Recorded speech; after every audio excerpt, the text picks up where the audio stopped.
It really is a pleasure, and it's a privilege to see how this great idea that those ancient members in the back had last year and that went so perfectly well is now being carried on and becoming a tradition. It's already a tradition here, and the jealousy of Lisbon also.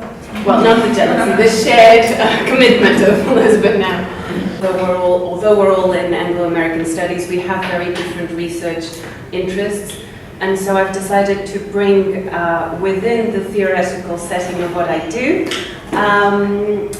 a bit of theory and then apply it to a myriad of works, of literary works. So I'm bringing things from the 18th century, the 19th century, the 20th century, the 21st century, most of it from England, also Cutsy, so a bit of South Africa / Australia, quite Australian in these texts.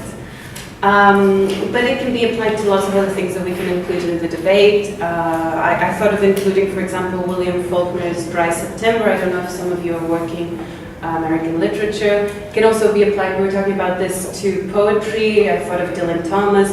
Could also work. I decided to leave that out because it's not as immediate to understand my points here, but we can add all that to the debate. Well, the immediate reading of empathy, perceived as the ability to feel someone else's circumstance, is naturally extremely positive.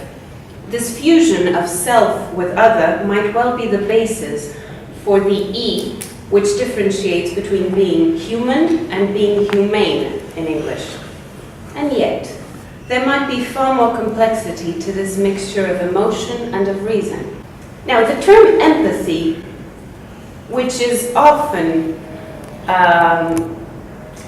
complexly equated with sympathy and sometimes very easily defined as we have that. This is just an example of the things that you can find online for students, psychology students, philosophy students, having this very simplistic idea of sympathy. I care about you, it's a rational thing, so there's less engagement.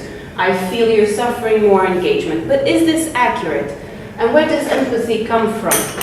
Of course, it is in a sense a neologism from ancient roots, and its reading often leads to a multiplicity of versions.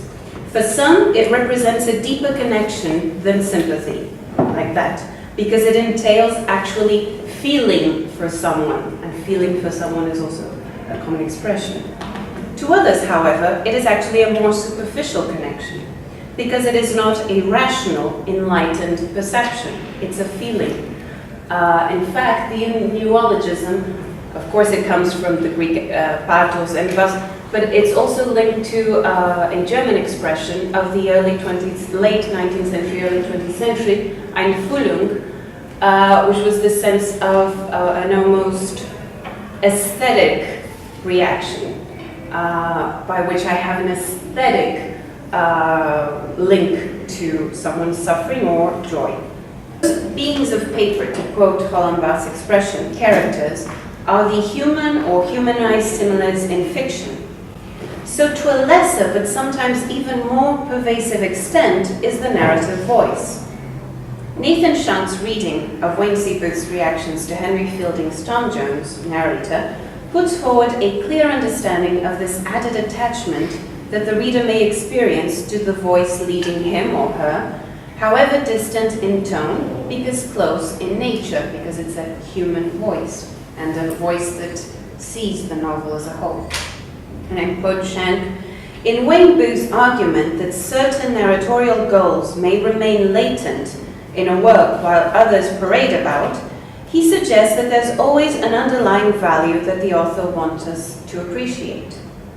Otherwise, why compose the work in the first place? Passion and emotion are only as good as we already were. But if we believe that there can be more to our role in the world," and I brought, for example, Frank Lintricchia, who says, "I come down on the side of those who believe that our society is mainly unreasonable, and that education should be one of the places where we can get involved in the process of transforming it.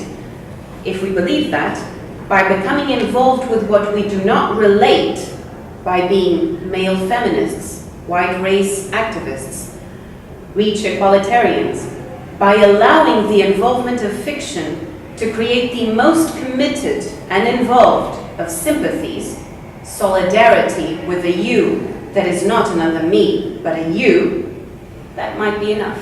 Thank you. Sorry.